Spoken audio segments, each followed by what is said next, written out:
Hey everybody, this is Joshua Jones here. Welcome to Coffee with Forerunner, where we're doing our Trucking 101 series. I've got George Shapiro here.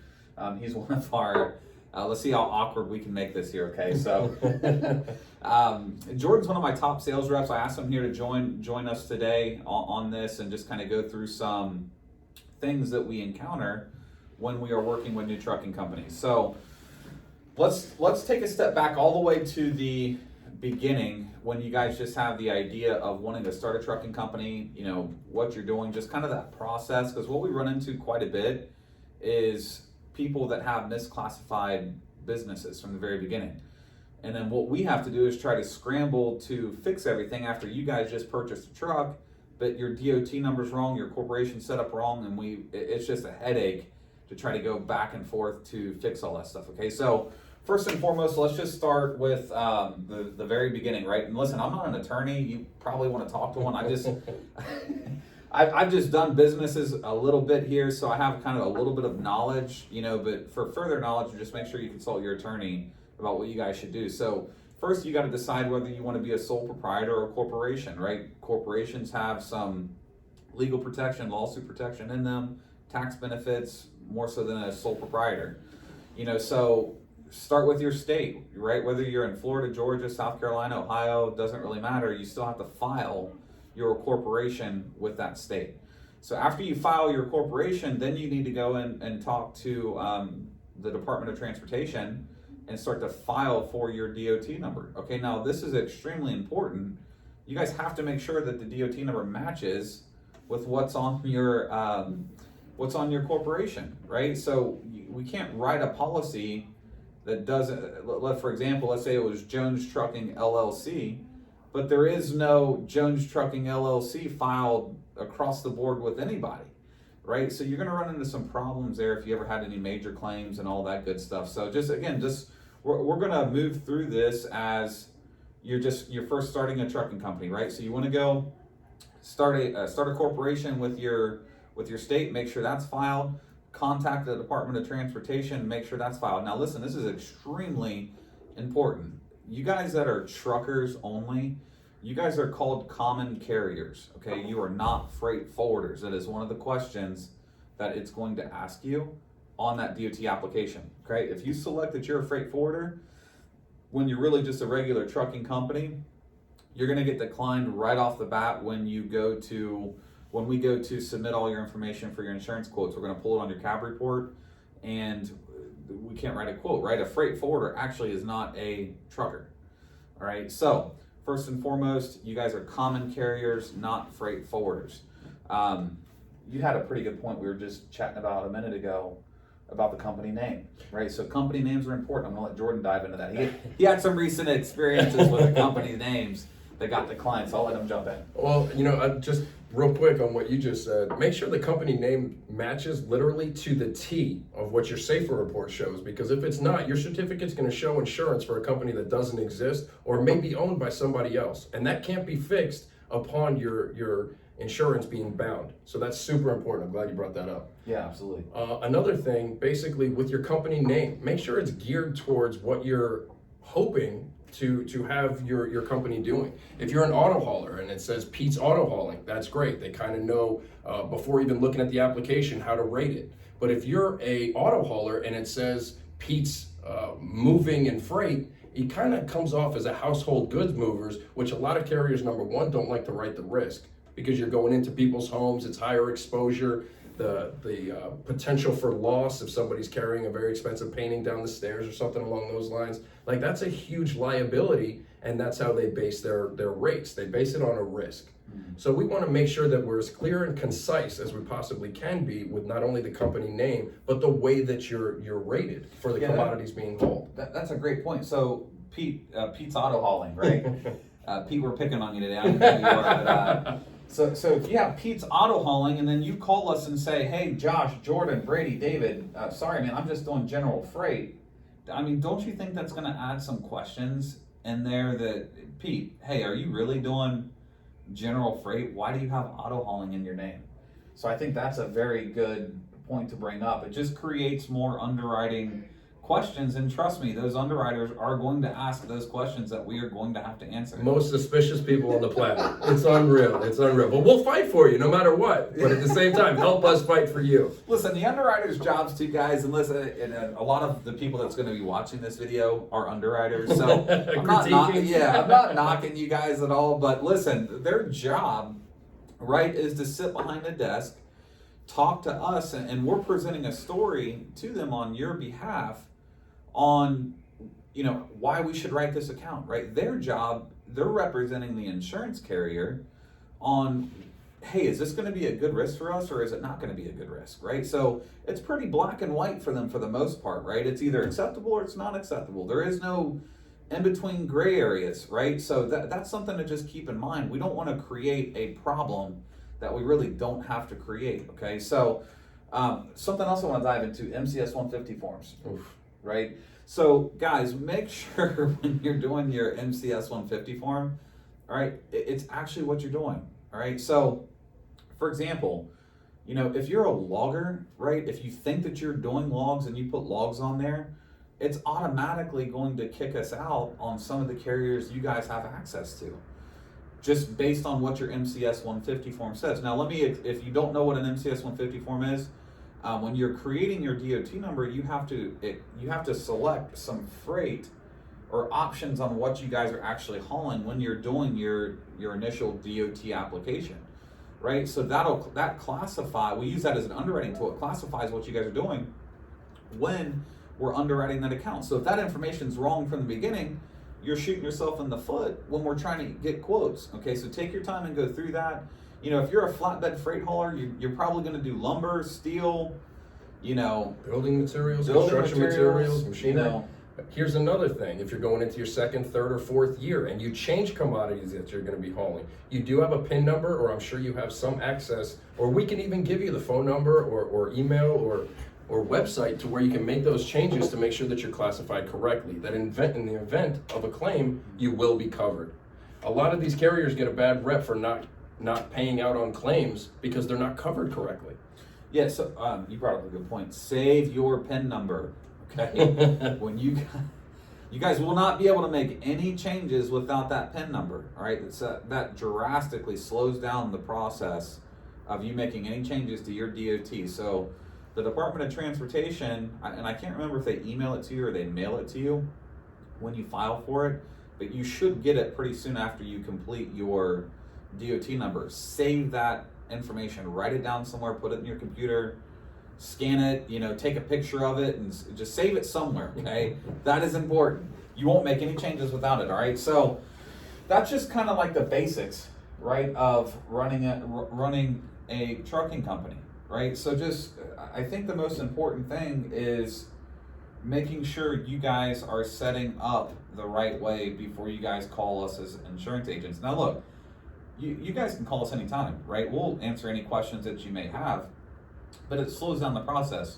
I can't tell you how many times guys have bought trucks, right? Hey, Jordan. Ready to roll. Yeah, hey, Jordan, I just bought this truck. I need my insurance done right away. Then what happens when you start diving into it? Oh, goodness. It's a nightmare. It's a nightmare. And I have to have an uncomfortable conversation saying, hey, I know we thought we'd be good today or tomorrow, but look, these things have to be corrected before we can even do this correctly. And we do write your policies correctly, make sure the radius is correct, make sure the commodities are correct, the coverage that you want is correct. All of these things come into play. This is not something that can be rushed. The worst thing that you can do is rush into something, give somebody the best price on the planet, and it's not even written correctly. And I've seen that so many times, and it's so unfortunate. It's not cheap. And not to throw any, I'm not going to mention any particular insurance carriers' names, but we all know who they are, okay? How many times do you guys bind this great policy and, you know, everything seems great when you get started in it, and then what happens, you get another bill 2 or 3 months down the road for a substantial increase on your premium, right? Why does that happen? Well, the agent either writes it wrong, or most of the time the agent writes it wrong, or your information set up incorrectly on your MCS 150 form, okay? So again, just help us help you with making sure it's done right from the start. That's pretty much everything I can think of on. And that's just the initial stage, though. Yeah, that's just the initial part of it. So let's talk about expectations really quick. I'm really big on expectations with all of my team, right? On under promising and over deliver, right? Or over delivering. We want to make sure that we're not promising you guys something that's unrealistic. Okay, so look, when you guys call us, okay, I'll let Jordan answer that because he's on the front lines with you guys a lot on this. So go ahead and dive into that a little bit when you experience, when truckers call you, setting the right expectations. All right. Well, no, I mean, there's a lot that goes into that. So when somebody calls me and they say, hey, look, I got this box truck. I want to go out of state. I got a great contract with Amazon. The money's going to be there. I want to make this happen. First things first, okay? That's not something with filings to be able to have to do the FMCSA, the state filings when you're crossing state lines. That's not something that can happen in just one phone call. There's a lot that goes into it. And if you want it done right, there's some agents you can call.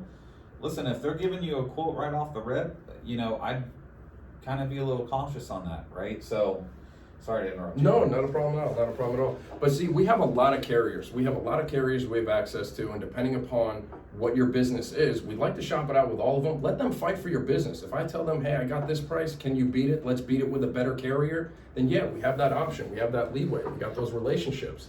But ideally, I mean, if you're brand new to the insurance or to the trucking community, the carriers rate their rates. They base their prices on the risk.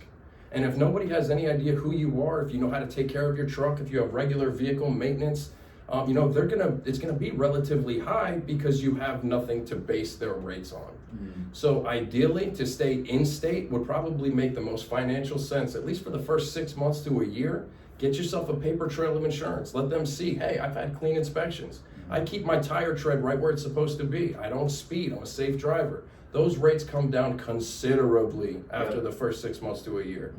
I mean, we're only here to help you succeed. We don't want to write a policy that is unattainable for somebody to keep up with the payments. There was just another customer the other day that we gave them the option, but we just very straightforward with them and said, listen, man, I don't think you're going to be able to afford this policy, right? Yeah. So based on doing it correctly, it was an auto hauler. The guy was being offered, I think it was like $55,000. He was a younger driver. It was $58,000 for the year, and he had the contract set up. He was ready to cross state lines and everything. But for us to put somebody in a position like that, that's literally going to struggle to make insurance payments. Like ideally, you want to succeed. You want to make money. That's why you're in business.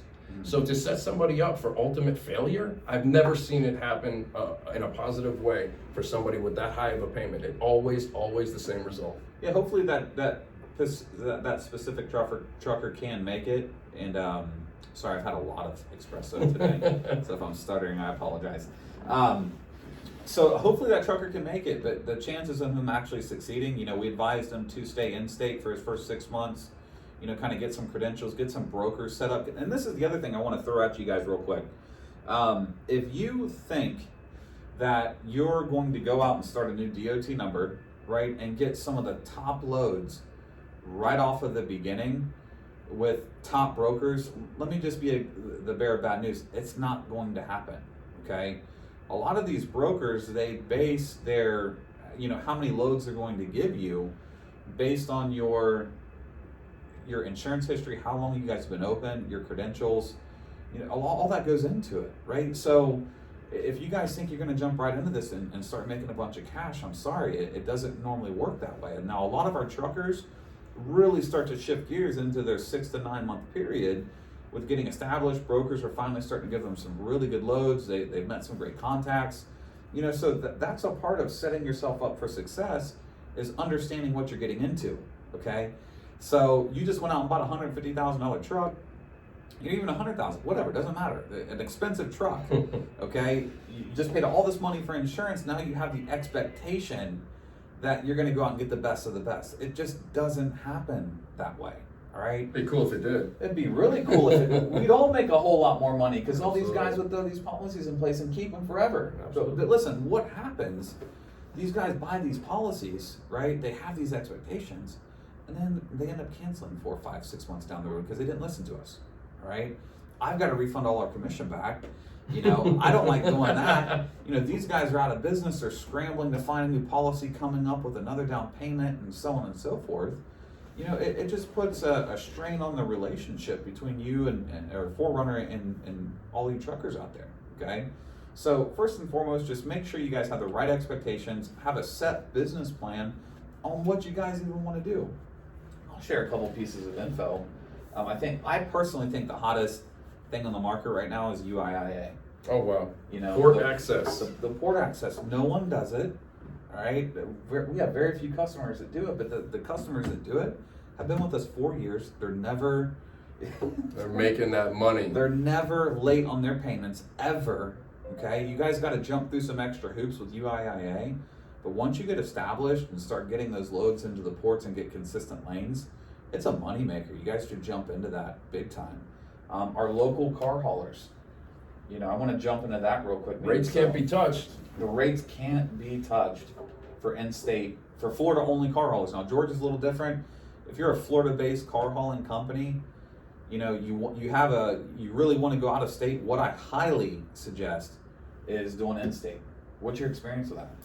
I write 2 or 3 policies like that a week, and I set the expectation that, hey, when you want to go out of state, we'll have the better rates for you and everything. They don't want to go out of state anymore. The rates are so cheap.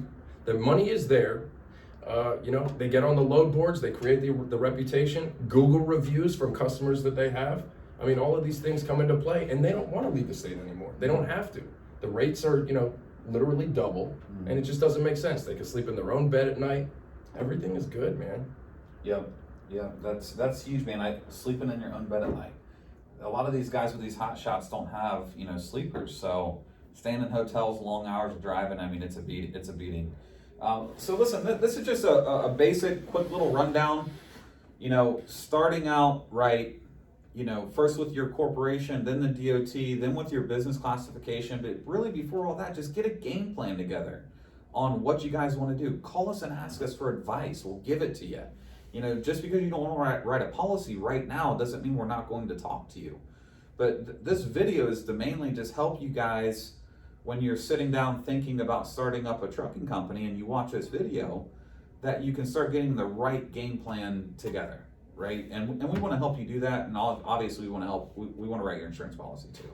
Jordan, do you have anything else you want to throw in there? No, man, just wanted to put, you know, some faces to some voices. Yep. I think this is really cool, man, and I guess tune in next time. More information to come for sure. Tune in next time. Listen, watch our website, the Trucking 101 Access. This is going to be so cool, guys. I'm putting this together. I've been working so hard on this month to get it all done. It's a DOT compliance kit that's going to be available to you guys. You have to sign up for it, but it's going to be available. We're also creating factoring companies. We're going to dive into that a little bit later in the series on what factoring is, but that's going to be a part of Trucking 101, some of the lowest rates in the nation. And then what I'm putting together is some preferred brokers for you guys to have access to, whether you're a car hauler, flatbed freight carrier, all that. Part of the Trucking 101 too, we have our own Facebook group, so when you register on that, you're going to get access to that Facebook group we're creating, to where you guys can have access to our brokers locally. You can post stuff on there if you guys need drivers. We want to build a community of people where we're just sharing information back and forth.